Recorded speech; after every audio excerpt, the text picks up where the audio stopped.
Ruta 66. Un camino abierto a la esperanza. Todas las culturas siempre han atribuido ciertos poderes a determinadas plantas, no solo afrodisíacos, sino también poderes para la fertilidad, para producir hijos.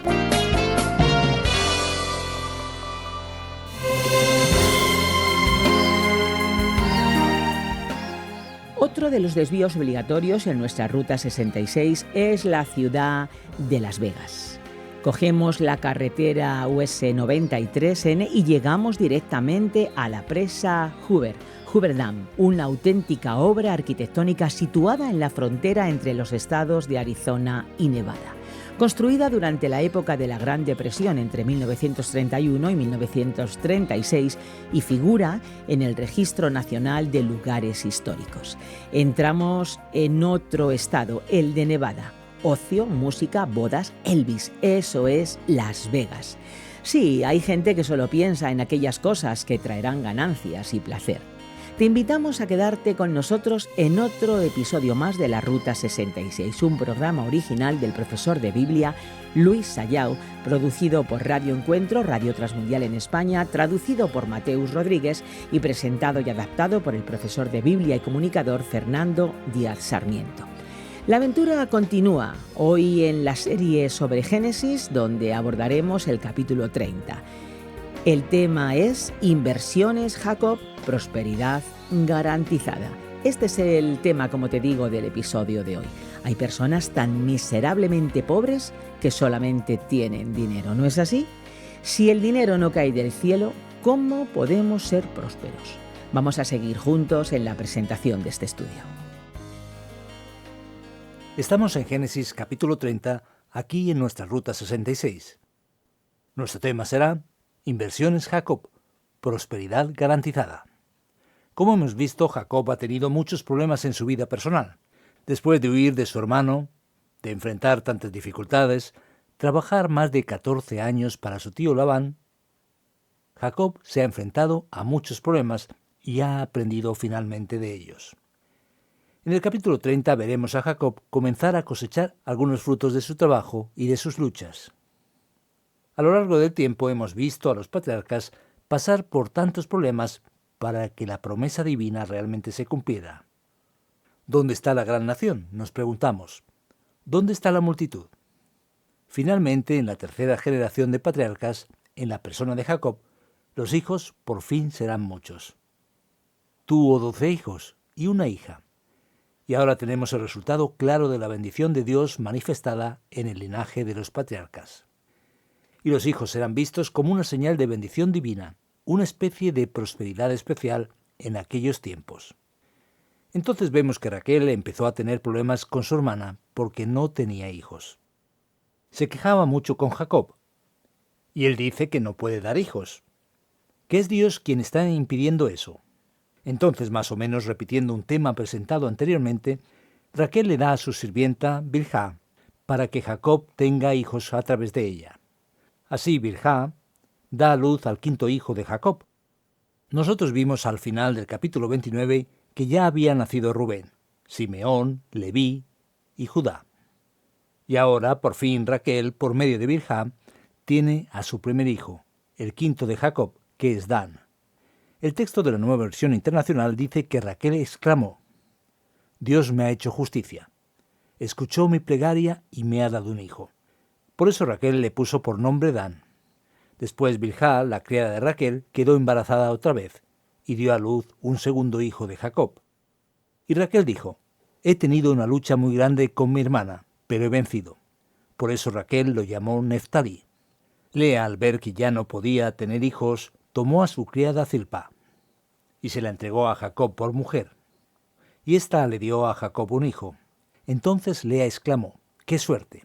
Por eso lo llamó Gad. Zilpá, la criada de Lea, le dio un segundo hijo a Jacob. Lea volvió a exclamar: ¡qué feliz soy! Las mujeres me dirán que soy feliz. Por eso lo llamó Aser. Entonces el texto presenta una historia un tanto extraña. El versículo 14 dice que durante la cosecha de trigo, Rubén va al campo y encuentra mandrágoras, que eran unas plantas entendidas como afrodisíacas. Se las trajo a Lea, y Raquel dijo a Lea: «Dame algunas de estas mandrágoras de tu hijo». Y aquí ocurre una historia muy extraña, muy rara. Lea alquila a Jacob para poder dormir con él a cambio de las mandrágoras que trajeron del campo. Jacob luego se acuesta con Lea, y una vez más ella puede tener otro hijo que se llama Isacar. Y finalmente ella tiene otro último hijo, que es Zabulón, y su hija llamada Dina. Y con Raquel, solo al final del versículo 22, es que Dios escucha su clamor y le permite tener fertilidad, y ella da a luz a José. Solo más tarde tendrá a su último hijo Benjamín, y los descendientes de Jacob estarán completos. Vemos que Dios bendice a la familia de Jacob, que tiene 12 hijos y una hija. La palabra divina se cumple. De hecho, Jacob está prosperando. La prosperidad no solo se manifiesta en el tema familiar, sino también en la obra de Jacob. En realidad, él quiere regresar a su tierra natal, y luego comienzan a hablar. Labán descubre, y es interesante observar, por medio de adivinación, que el Señor, el Dios de Jacob, lo había bendecido. Y luego negocia con Jacob el salario. Aquí vamos a ver algo interesante. Empiezan a discutir que los salarios deben relacionarse con la cuestión de lo que nace del ganado. Jacob acepta quedarse más tiempo y habla con Labán, y le hace una propuesta. Dice lo siguiente conforme a la Nueva Versión Internacional. «No tienes que pagarme nada», respondió Jacob. «Si aceptas lo que estoy por proponerte, seguiré cuidando tus ovejas. Hoy, cuando pase yo con todo tu rebaño, tú irás apartando toda oveja manchada o moteada, y todos los corderos negros, y todos los cabritos manchados o moteados. Ellos serán mi salario. Así, el día de mañana, cuando vengas a controlar lo que he ganado, mi honradez responderá por mí. Si encuentras alguna oveja o cabrito que no sea manchado o moteado, o algún cordero que no sea negro, será que te lo he robado». Es interesante notar que Jacob hace una propuesta aparentemente extraña. Le dice a Labán que quiere combinar un salario de ganado y que tendrá el ganado que nace y que es menos frecuente. Era común que la mayoría de los animales nacieran de una manera que favoreciera a Labán, así que Jacob estaba sugiriendo que se quedaría con el animal si nacía tal como había descrito. Labán estaba muy interesado y dijo estar de acuerdo en ese momento, porque sabía que la posibilidad de tener la cabra moteada o pintada o el cordero negro era mucho menor. Sabía que iba a tener ventaja en eso. Pero en realidad Jacob estaba creyendo en su poder y tuvo dificultades porque Labán, dice en el versículo 35, trató de engañarlo. La Biblia dice que ese mismo día Labán separó este ganado específico y lo puso al cuidado de sus hijos. Es decir, hablamos de los animales que serían el salario de Jacob. Labán hizo todo lo posible para quitar a Jacob lo que le pertenecía, tratando de actuar de la manera en que lo había hecho antes. Jacob se fue a vivir más lejos, 3 días de viaje, quizás unos 90 kilómetros, y luego continuó alimentando y cuidando el rebaño. Y extrañamente el texto nos dice que Jacob tomó algunas ramas de ciertos árboles, hizo rayas blancas y expuso la parte interior blanca de las ramas, y las colocó cerca del lugar donde los animales venían a beber en el momento del apareamiento. Y el texto bíblico dice que generaron crías rayadas, moteadas y manchadas. Jacob las separó para que fueran ganando cada vez más ventaja. Cuando leemos esto nos sorprende. ¿Qué actitud es esa que vemos en el texto? ¿Es eso siquiera posible? De hecho, vemos que Jacob creía en una práctica muy común en su época. Pensó que, como se pensaba en su contexto, esto podría favorecer el nacimiento de animales, como vemos en el relato. De hecho, Jacob demuestra que cree en su poder ante el conocimiento que tiene, y de hecho los resultados terminan siendo positivos. El texto del versículo 43 nos dice que se hizo extremadamente rico, y se convirtió en dueño de grandes rebaños y de sirvientes y sirvientas, camellos y burros. Nosotros, a primera vista, pensamos que Jacob era inteligente y actuó de una manera en la que se beneficiaba de manera notable. Todos los que leyeran en aquel tiempo creerían que este tipo de hechizo funcionó. Pero de hecho descubriremos en el capítulo 31 que fue el Dios de Jacob quien lo bendijo, aunque hizo lo que hizo. De hecho, no fue bendecido porque creyera en su propio poder, y en las propias prácticas culturales de su tiempo, sino porque Dios en su bondad cumplió la palabra prometida de bendición que ya había anunciado en el capítulo 28. Por lo tanto, Jacob, el hombre que pasó por grandes crisis, que se escapó de casa, que tenía problemas de carácter, profundas dificultades personales, finalmente obtuvo la bendición de Dios a través de una familia numerosa y una gran prosperidad que fue de hecho garantizada. No por sus inversiones ni por sus estrategias, sino porque la palabra de Dios es garantía absoluta de verdad. Dios lo prometió, Dios lo guardó. Ahora el linaje patriarcal tiene la bendición de que la promesa de Dios nunca fallará.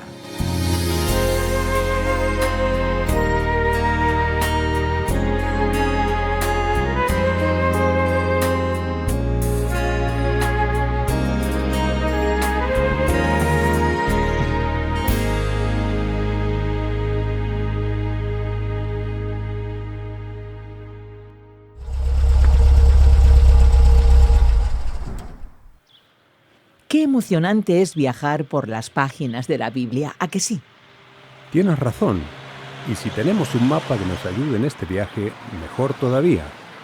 Solicita nuestra guía con introducciones y preguntas escribiendo a info@radioencuentro.net o al número 601 20 32 65 con el prefijo +34 desde fuera de España. Repetimos, info@radioencuentro.net y 601 20 32 65 con el prefijo +34. Perfecto. Nuestros amigos han tomado nota. Y ahora nos vamos con las preguntas del estudio de hoy. Ahora en Ruta 66 nos vamos al tiempo de las preguntas. Recuerda que puedes plantear tus sugerencias, tus comentarios, tus impresiones en el WhatsApp 601 20 32 65 con el prefijo +34 desde fuera de España, además de, por supuesto, el correo electrónico info@radioencuentro.net.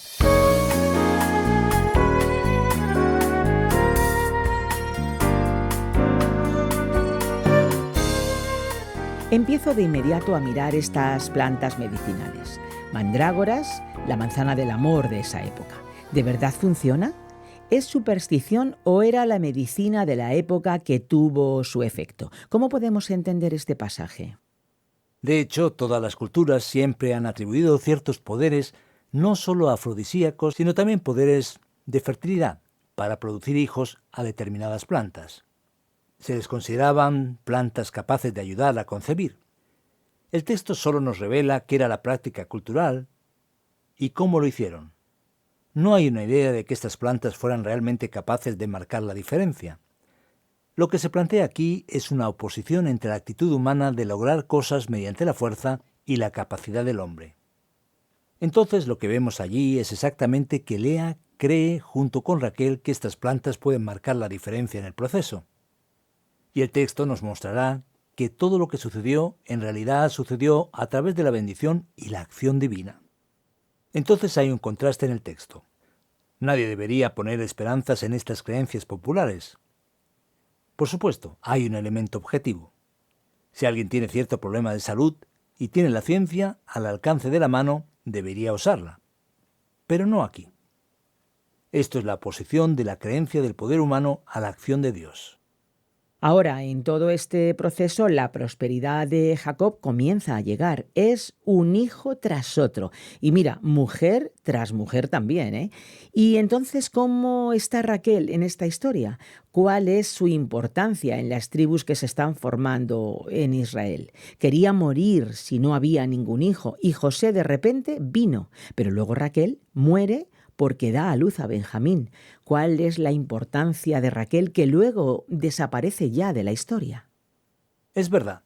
Lo que pasa aquí es que veremos que Raquel es recompensada por el hecho de que su hijo tiene una relevancia especial en el Génesis, que es el caso de José. Y tiene relevancia porque surgirán dos tribus que son Manasés y Efraín. Nosotros veremos eso más adelante. Y notaremos que Leví no tiene propiamente una herencia de territorio. Y por tanto Raquel acaba teniendo una importancia fundamental. Del lado de Lea, la tribu que merecerá una mención especial es Judá. quien luego con Benjamín formarán el reino del sur de Israel. Y nuevamente vemos el predominio de la acción de Dios en oposición a la independencia humana. El hijo, digamos, más humillante de Lea es Judá, y en el caso de Raquel son exactamente José y Benjamín.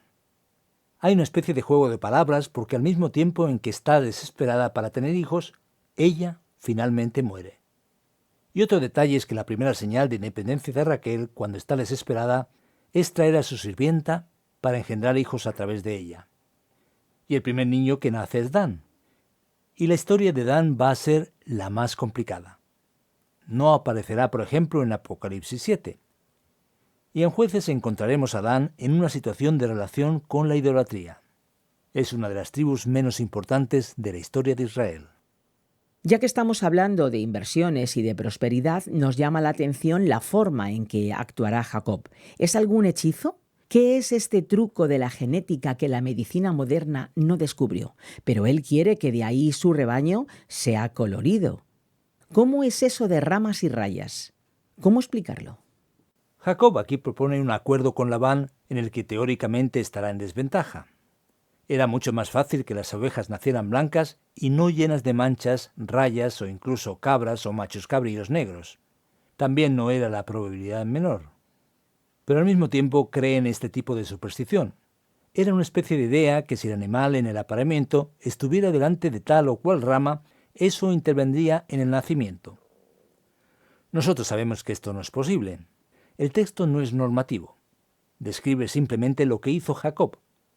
Y lo que nos dice el texto es que Jacob trató de engañar a Labán, sí, el tío Labán, el verdadero lobón, por así decirlo, intentando aprovecharse, apoyándose en su conocimiento local de la época. De hecho, el texto mostrará que Jacob fue bendecido por Dios, no tanto por sus artimañas y estratagemas especiales. Es Dios quien hace esto. A pesar de Jacob y su autosuficiencia, él todavía está creciendo y aprendiendo. Y no es a través de estos medios que será prosperado y bendecido, sino solo por la acción divina.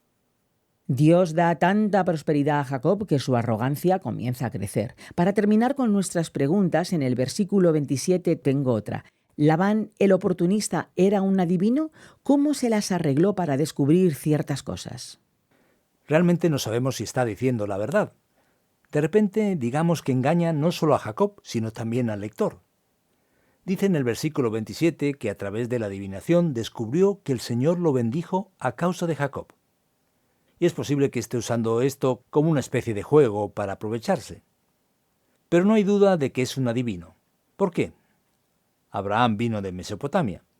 Mesopotamia era un lugar pagano, y descubriremos que tienen cierto tipo de prácticas en relación a la adivinación.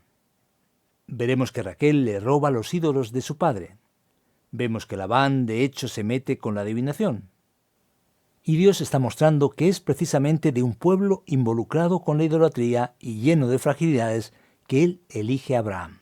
Construye la historia del linaje patriarcal y llega a Jacob, y es a través de esta curiosa selección, en medio de toda esa fragilidad, que Dios construye su historia de redención victoriosa. Y así es precisamente como también lo hace en nuestra vida. ¡Qué bien! Pues muchas gracias, Fernando, por toda la explicación. Y ahora ya nos vamos a la aplicación.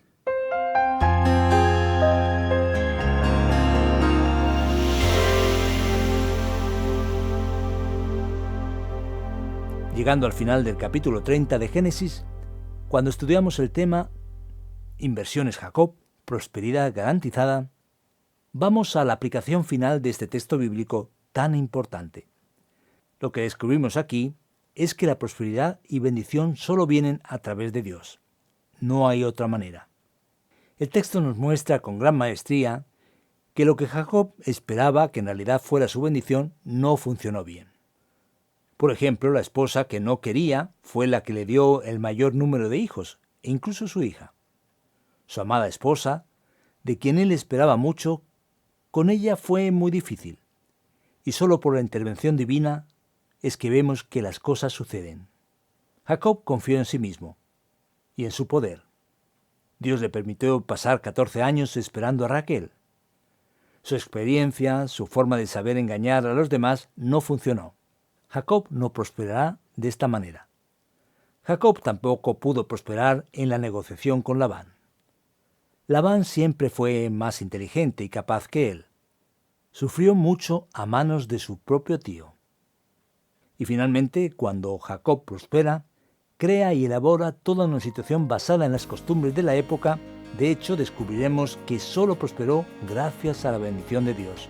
Dios le había prometido en el capítulo 28, y también lo veremos en el 31, que Él es quien hace prosperar a esos corderos y esas cabras. Recuerda, no confíes en tu habilidad, no confíes en los trucos, no confíes en la suerte o la mala suerte, porque la bendición y la prosperidad en tu vida solo viene a través de Dios, que es bueno y lleno de misericordia hacia nosotros. Confía solo en Él.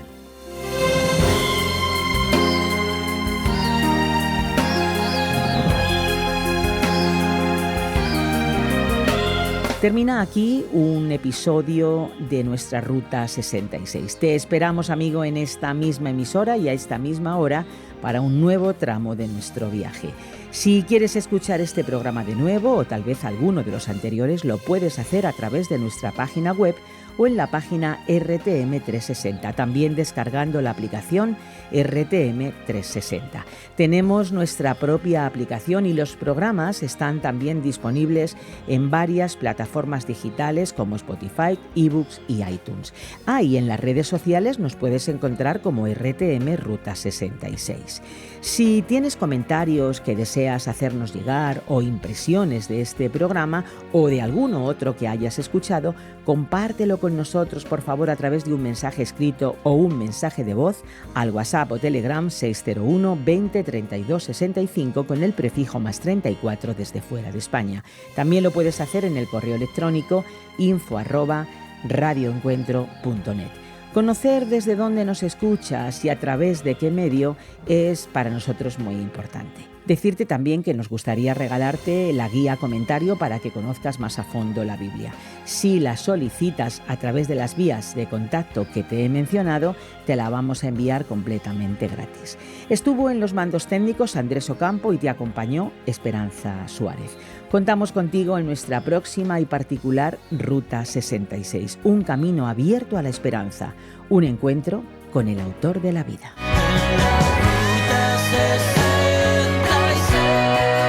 Descarga la app de Ruta 66 y sigue RTM Ruta 66 en las redes sociales. Aquí te esperamos.